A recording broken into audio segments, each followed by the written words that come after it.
35,000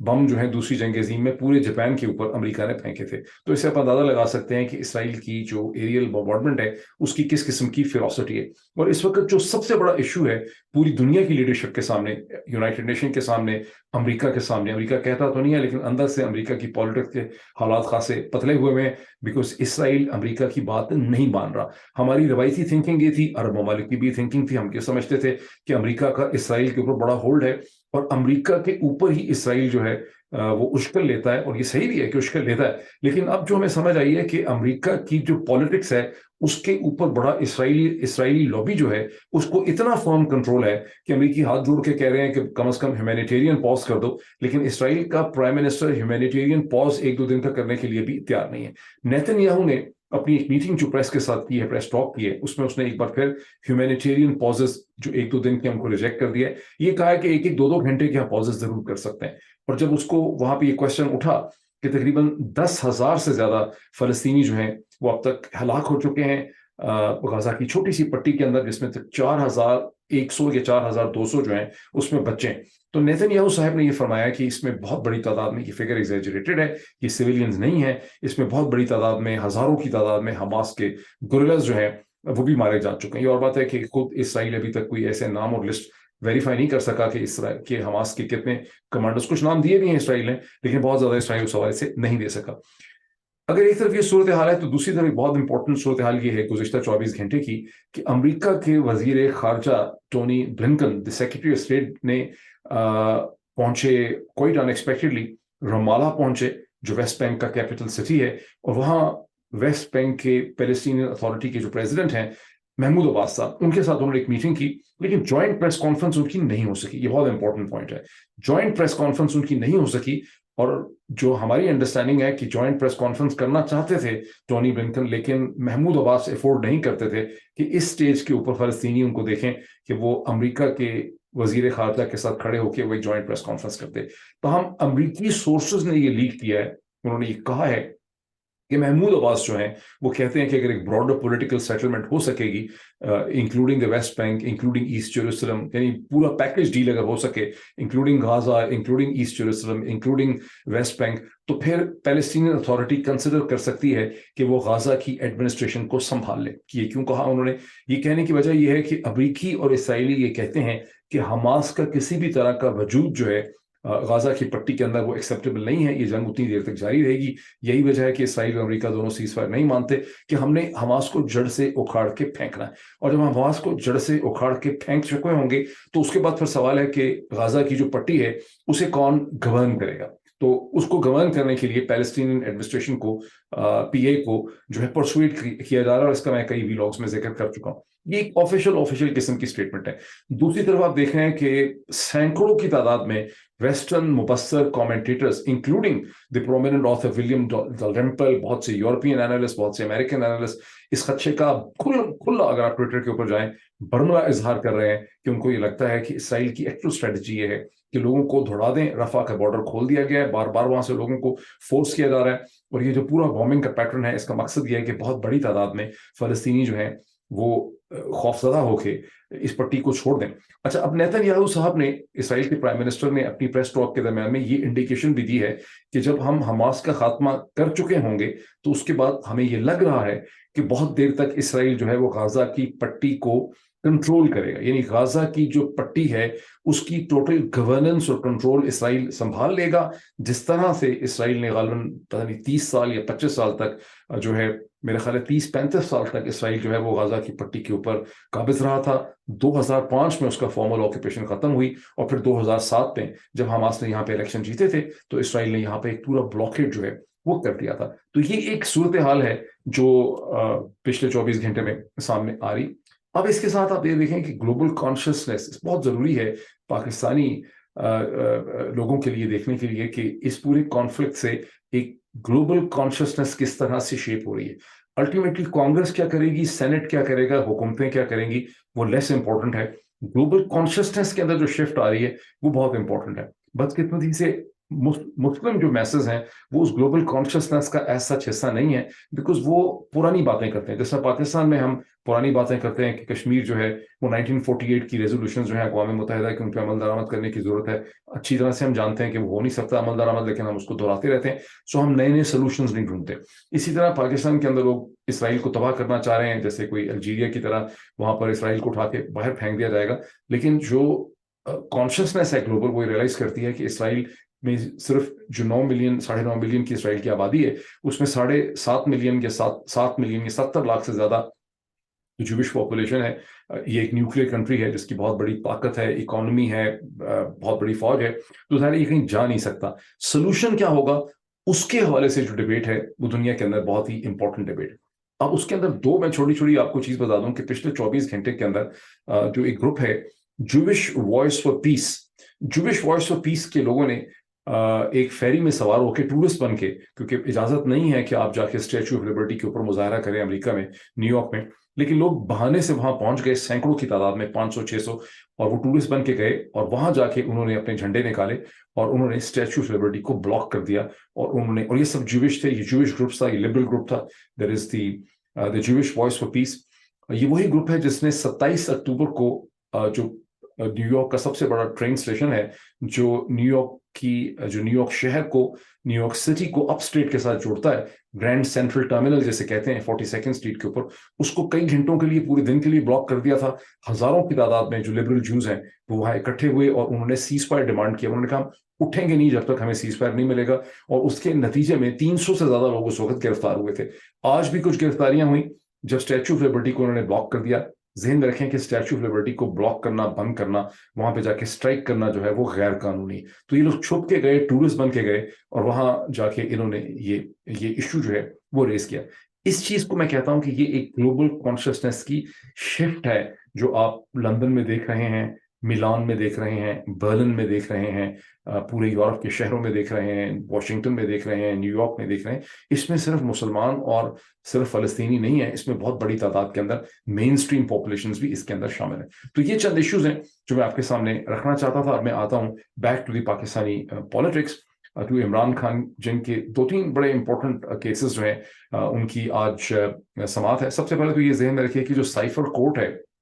اس نے آج ان گواہوں کے بیان ریکارڈ کرنے کے بعد ان کی جرح کرنی ہے. غالباً 3 وٹنسز ہیں جن کی سٹیٹمنٹس جو ہیں عمران خان صاحب کے خلاف، کہ عمران خان صاحب نے کیسے سائفر چوری کر لیا، دنیا کو یہ کیا وہ کیا. تو یہ ریلیٹیولی ان نون یا سیکنڈ ٹیئر قسم کے گواہ ہیں، اور ان کی گواہیاں ریکارڈ ہونی ہیں آج، جو 1 نومبر کو نہیں ہو سکیں گی. دوسری طرف 2 اپیلز ہیں جو اسلام آباد ہائی کورٹ کے سامنے عمران خان کے وکلا اسے لے کے چلیں گے. ایک تو شاخانے کے حوالے سے ہے، ایک جو ہے وہ القادر ٹرسٹ کے حوالے سے ہے. اور یہ اچھا، اب اس میں یہ دونوں کیسز ایسے ہیں جس میں کہ نیب نے، یہ بہت انٹرسٹنگ پوائنٹ ہے کہ نیب نے پچھلی ہیئرنگ پہ آ کے یہ کہا کہ یہ جو پی ٹی آئی نے یہ جو اپلیکیشنز ڈالی ہیں، پٹیشنز ڈالی ہیں، یہ ٹائم بار ہو گئی ہیں، 30 دن کے اندر نہیں ڈالی ہیں، 20 دن کے اندر نہیں ڈالی. یہ بڑا انٹرسٹنگ پوائنٹ ہے کیونکہ نواز شریف صاحب کی 4 سال کے بعد جو ہے ساری کی ساری اپیلز جو ہیں وہ ان کی منظور ہو گئی ہیں. وہاں آ کے نیب نے کہا ہے کہ ہم ان کے خلاف کچھ بھی نہیں کرنا چاہتے. یہاں نیب نے آ کے کہا ہے کہ یہ 30 دن زیادہ ہو گئے ہیں، اس میں 5 دن اوپر ہو گئے ہیں، 4 دن اوپر ہو گئے ہیں، تو یہ ٹائم بار ہو گئی ہیں. بہرحال آج اسلام آباد ہائی کورٹ ان کو سنے گی. ایک بہت امپورٹنٹ کیس جو آج دوبارہ سنا جائے گا ایک ڈویژنل بینچ سے،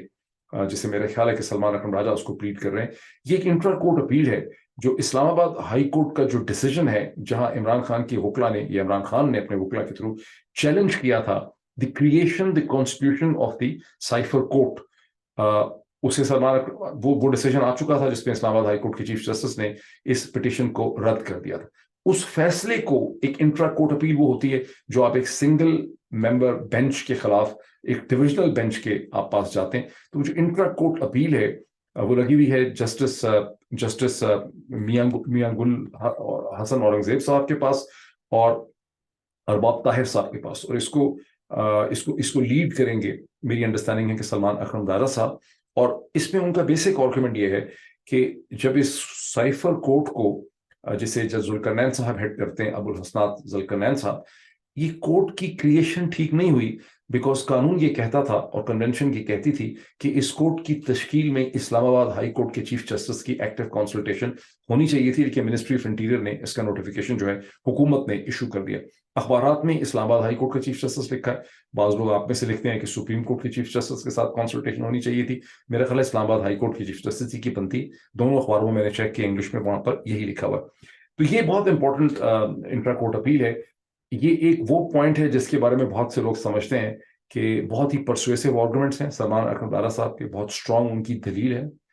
کیس ہی بہت اسٹرانگ ہے، اور یہ اگر سائفر کورٹ کی کانسٹیٹیوشن ہی اڑ جاتی ہے انٹرا کورٹ اپیل میں تو سارا کا سارا کیس جو ہے عمران خان کے خلاف سائفر کا وہ کولیپس کر سکتا ہے۔ اب once again a word of caution for you, اگر ایسا ہوتا ہے تو یہ صرف لیگلی نہیں ہوگا، یہ صرف قانون کی زور سے نہیں ہو سکے گا، یہ صرف سلمان اکرم راجہ صاحب کی دلیل کی زور سے نہیں ہو سکے گا۔ اس کا مطلب ہے کہ سسٹم ایک راہ نکالنا چاہتا ہوگا۔ کچھ لوگوں کا یہ خیال ہے، مجھے بھی فیلنگ ہے کہ آنے والے دنوں میں الیکشن سے پہلے پہلے سسٹم کو کوئی راہ نکالنی ہوگی عمران خان کو باہر نکالنے کے لیے۔ یہ امپورٹنٹ چیز ہے، اس سٹیج کے اوپر سسٹم کو ایک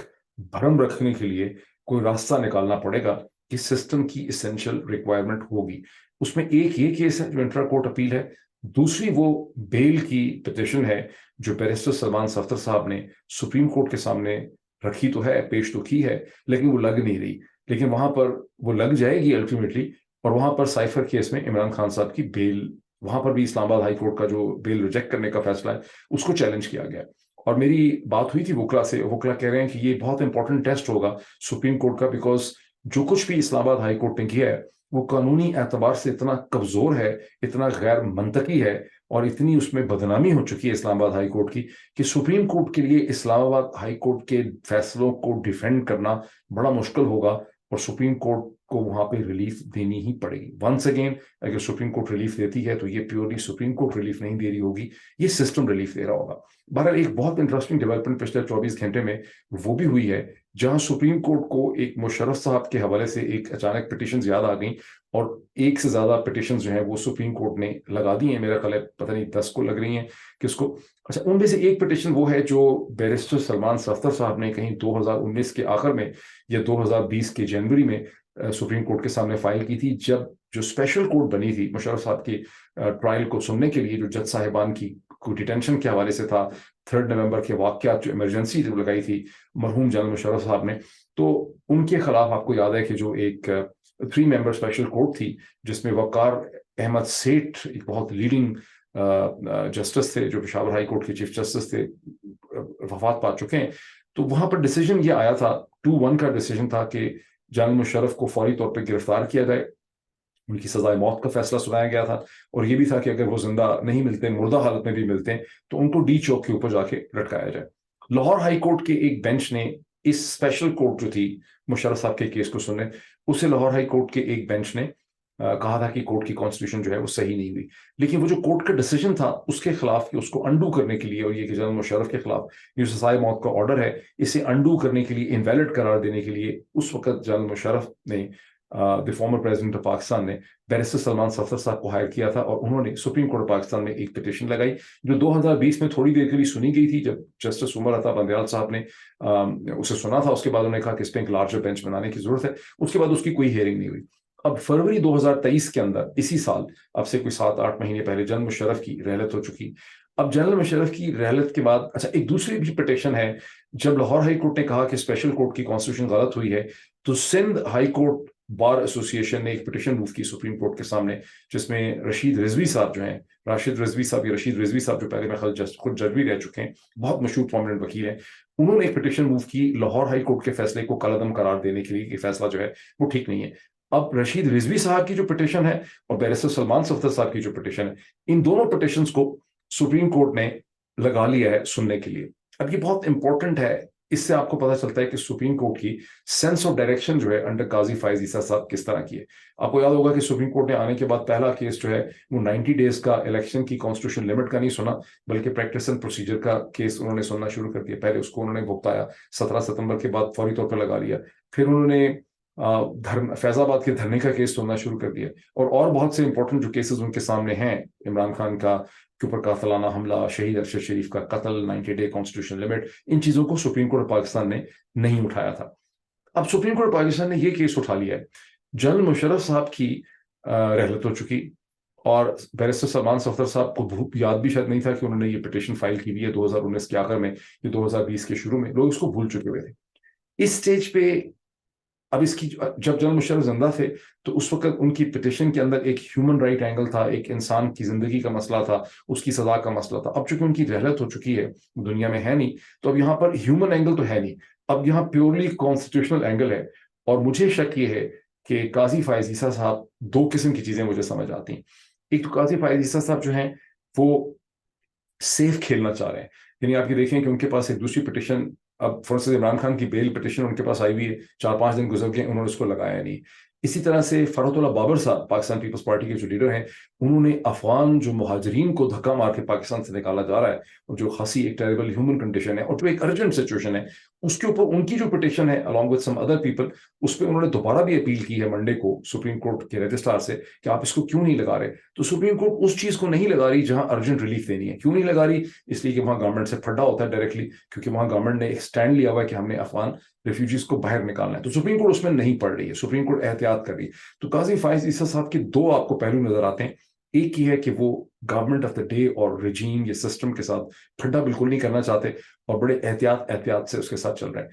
دوسری آپ کو جو ان کی ڈیزائر نظر آتی ہے کہ وہ گرینڈ سٹینڈنگ کرنا چاہ رہے ہیں، وہ ایسے کیسز اٹھاتے ہیں جہاں ان کی ڈائریکٹ کانفرنٹیشن سسٹم کے ساتھ نہیں ہے۔ فیض آباد دھرنے میں وہ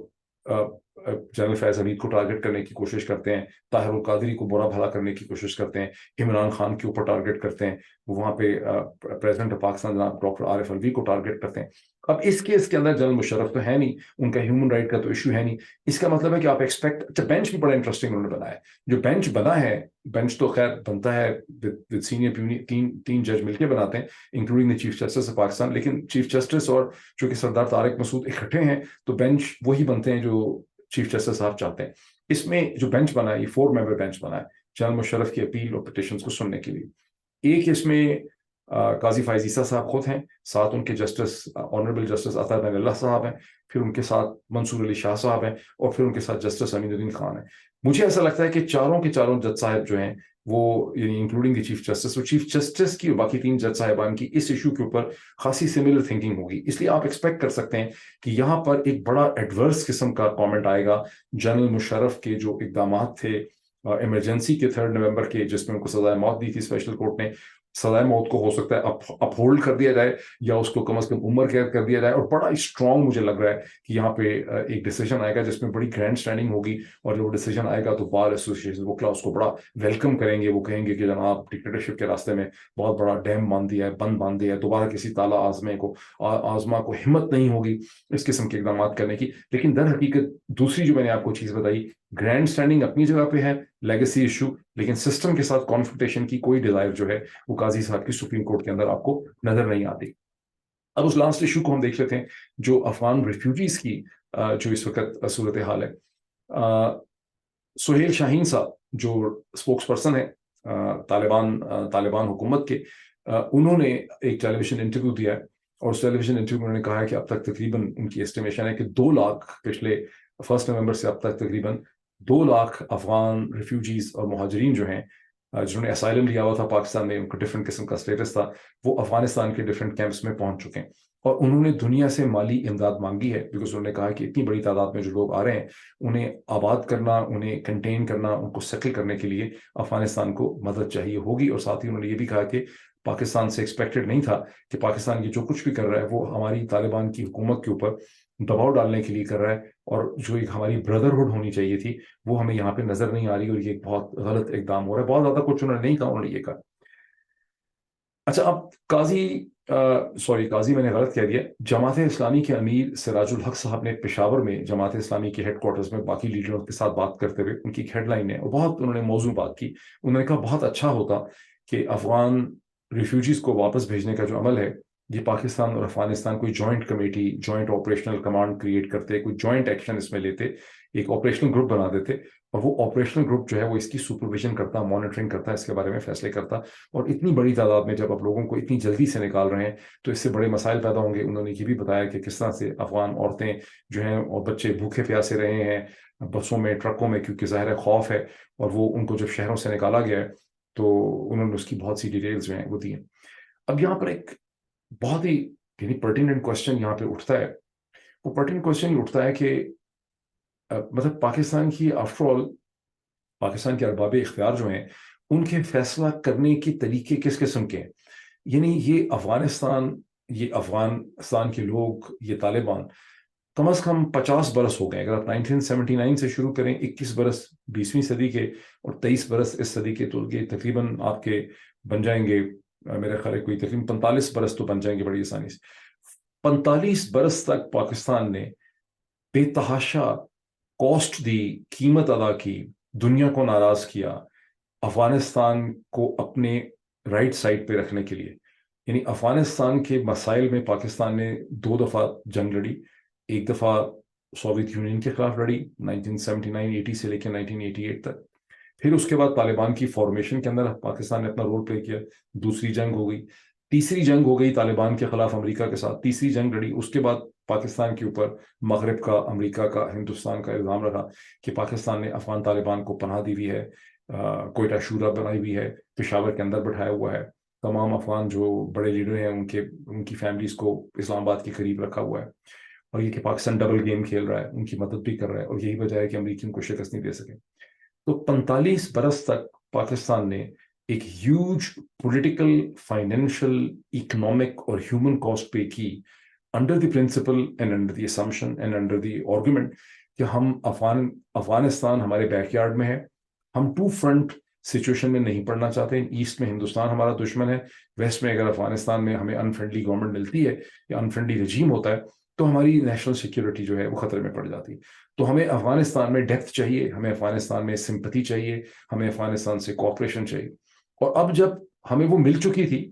اور اس رجیم کے جو بدنصیب رجیم چینج ہوا ہے پاکستان میں in the March and April of 2022، اس سے پہلے ہمارے بہت ہی بہتر تعلقات تھے. اگر دنیا میں کسی ملک کی گڈ ول تھی نئی آنے والی حکومت میں تو وہ پاکستان کی تھی. یس، ہمارے ڈفرینسز تھے، ڈفرینسز ہر 2 ممالک کے ہوتے ہیں، تمام نیبرز کی دنیا میں ڈفرینسز ہوتے ہیں. کوئی بھی نیبرز جو ہیں ان کے میاں بیوی کے بھی ڈفرینسز ہوتے ہیں، ایک ہی گھر میں اکٹھے رہتے ہیں. تو ڈفرینسز ہمارے ان کے ساتھ ضرور تھے، لیکن جو طریقہ اپنایا گیا ہے اور اس میں جو زخم لگائے جا رہے ہیں اور جس طرح سے افغانوں کو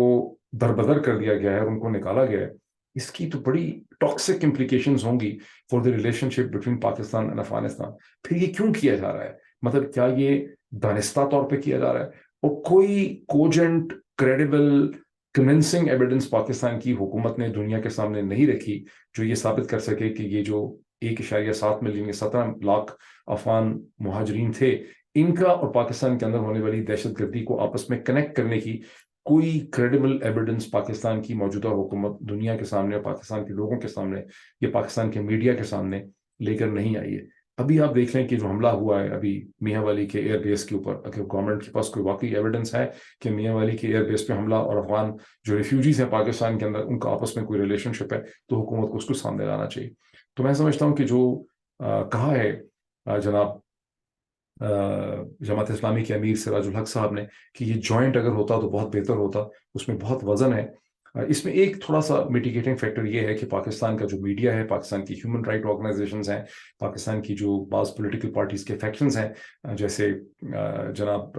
جیسے فرق اللہ بابر صاحب ہیں، ڈان اخبار جو ہے، ٹریبیون ہے، خاص کر کے ڈان اخبار جو ہے، مسلسل ڈان اخبار اس کے اوپر ایک بڑی گورنمنٹ کو بڑے نیگیٹو اس میں فیڈ بیک دے رہا ہے کہ جو کچھ آپ کر رہے ہیں، ان کی خبریں، ان کی ہیڈ لائن، ان کے ایڈیٹوریل، ان کا جو پورا ہے، تو کم از کم ایک ضرور ہے کہ یہ پوری پاکستانی قوم کا فیصلہ نہیں ہے یہ اتنا عجیب و غریب فیصلہ، یہ کچھ سلیکٹ ارباب اختیار کا یہ فیصلہ ہے. میں نے اس سے پہلے بھی ڈسکس کیا تھا کہ یہ فیصلہ بہت عجیب و غریب ہے اور مجھے اس کے اندر بہت زیادہ سازش کی جو ہے وہ بو مجھے اس کے اندر سے آتی. اب آ جائیں لاسٹ، بہت ہی ویسے تو بہت لوگوں کے لیے سب سے امپورٹنٹ تھا، میں اس کو بالکل آخر میں ڈسکس کر رہا ہوں کہ ہمٹی ڈمٹی اور آصف علی زرداری، ہمٹی ڈمٹی اور آصف علی زرداری کے درمیان میں کیا کھچڑی پک رہی. بہت بڑی بڑی ہیڈ لائنز لگائی گئی ہیں کہ نواز شریف صاحب کو آصف علی زرداری صاحب نے فون کال کی اور بڑی ان سے خیر سگالی کی باتیں کی، اور یہ پی ایم ایل این کے سورسز سے خبر لگائی گئی، اور خبر یہ بھی لگائی گئی ہے کہ آصف علی زرداری نواز شریف نے مل کے یہ فیصلہ کیا تھا، انہوں نے قسم کھائی ہے کہ پاکستان کی ریاست کی وہ حفاظت کریں گے اور پاکستان کے لوگوں کی جو اکنامک مسائل اور دشواریاں ہیں اس کو وہ ٹھیک کریں گے. اس پہ بندہ کہہ کے مارے، روئے، ہنسے، نعرے مارے، دیوار سے ٹکرے مارے اس اسٹیٹمنٹ پہ کہ یہ دونوں پاکستان کے لوگوں کے مسائل حل کریں گے. یہ دونوں پتہ نہیں کب سے لگے ہوئے ہیں پاکستان کے لوگوں کے مسائل حل کرنے کے لیے، لیکن اس کو بڑی نمایاں طور پہ پبلش کیا گیا. اس سارے کے سارے غبارے پہ کو پنکچر کر دیا بلاول. یہ جو اخباروں میں، چونکہ اخباروں میں جو ہیڈ لائن چھپی وہ نون لیگ کے سورسز کے حوالے سے چلی، جو بلاول صاحب سے اس کا سوال پوچھا گیا تو انہوں نے اس سارے غبارے کو پنکچر کر دیا، ٹھا کر کے گولی ماری. انہوں نے کہا کہ یہ تو پہلے ہوئی تھی ٹیلی فون کال، یہ تو پچھلے 24 گھنٹے میں کوئی ایسی ٹیلی فون کال جو ہے وہ ہوئی نہیں ہے، یہ پرانی بات ہے، یہ روٹین قسم کی بات ہے. اس کے بعد جب یہ سوال مریم اورنگزیب صاحبہ سے پوچھا گیا تو انہوں نے بھی بڑی ڈانٹ ڈپٹ کر دی PMLN کے لوگوں کی کہ ہماری جو سیکٹری انفارمیشن ہے وہ صرف جناب حضرت احسن اقبال صاحب ہیں، اور احسن اقبال صاحب ہی جو ہیں ان کو اس پہ کامنٹ کرنا چاہیے تھا، باقی لوگ کیوں کامنٹ کر رہے ہیں. بہرحال خاصا اس کا واولہ مچایا گیا. دوسری جو چیز ہے نواز شریف صاحب کے حوالے سے وہ یہ ہے کہ نواز شریف صاحب بنفس نفیس 4 برس کے بعد PMLN کا ماڈل ٹاؤن کے اندر جو سیکریٹریٹ ہے وہاں پہ تشریف لائے. وہاں انہوں نے بڑی امپورٹنٹ قسم کی ان کو بریفنگ دی گئی، بڑے امپورٹنٹ لوگوں سے ان کی ملاقات ہوئی. وہ امپورٹنٹ لوگ کون تھے؟ اس میں ایک شہباز شریف صاحب تھے، ایک مریم نواز صاحبہ تھیں، ایک اسحاق ڈار صاحب تھے، ایک خواجہ سعد رفیق تھے، ایک خواجہ آصف تھے. اب کوئی پوچھے کہ ان سے ان کی ملاقات ابھی ہوئی ہے؟ ان قسم پچھلے 4 سال میں ان کی پتہ نہیں 40 دفعہ ان سب سے ان کی ملاقات ہو چکی ہے، کتنی دفعہ ان سے بات ہو چکی ہے. انہوں نے کیا ان کو بہت امپورٹنٹ قسم کی بریفنگ دے دی ہوگی، لیکن ایک چیز اس میں سے نکلی ہے کہ نواز شریف صاحب نے ایک کمیٹی بنائی ہے جس میں خواجہ سعد رفیق بھی ہیں، یا صادق صاحب بھی ہیں، میرا خیال ہے اسحاق ڈار صاحب بھی ہیں، اور رانا ثناء اللہ بھی ہیں. اس کمیٹی کو یہ ٹاسک دیا گیا ہے کہ باقی ساری جماعتیں، پیپلز پارٹی، مولانا فضل الرحمان کی پارٹی، محمود اچھسری کی پارٹی، ANP، کچھ ذکر اس میں PTI کا بھی ہو رہا ہے، کہ ان سب سے رابطے قائم کیے جائیں اور ایک انڈرسٹینڈنگ ڈیولپ کی جائے، ایک لاہ عمل، ایک ایتھیکل کوڈ بنایا جائے الیکشن کے حوالے سے. اور ہم سب کو ویلکم کرتے ہیں انکلوڈنگ PTI کو الیکشن میں پارٹیسپیٹ کریں. یہ تو ہو گیا سارا قصہ. ایک میری بات یاد رکھیں جو میں نے آپ کو بتایا تھا، ابھی آپ کو شاید نہ کسی کو لگ رہا ہو، جو ظاہر کی طاقت پر لوگ ہیں وہ اس کو اس وقت سمجھنا نہیں چاہ رہے. پتہ نہیں، لوگ خیر بڑے بڑے دعوے کرتے ہیں. تو جو میں نے آپ کو کہا تھا نا کہ ہمٹی ڈمٹی sat on a wall, Humpty Dumpty had a great fall, all the king's horses and all the king's men couldn't put Humpty Dumpty together again. یہ in the end یہی ہوگا کہ یہ ساری ایفرٹ ضائع ہو جائیں گی. ہمٹی ڈمٹی وہ سب کچھ نہیں ڈیلیور کر سکے گا جو اس وقت پاکستان میں طاقتور اشخاص کا خیال ہے کہ ہمٹی ڈمٹی کو پمپ لگا کے، جس طرح وہ آپ دیکھتے ہیں نا بیلون میں پمپ لگا کے بھرتے ہیں، یہ ہمٹی ڈمٹی میں ہوا نہیں بھرنے لگی. ابھی لگ رہا ہوگا کہ ہمٹی ڈمٹی بڑا طاقتور ہے، لیکن ہمٹی ڈمٹی کہیں جا نہیں سکے گا. آپ دیکھتے جائیں کیا ہوتا ہے. Thank you.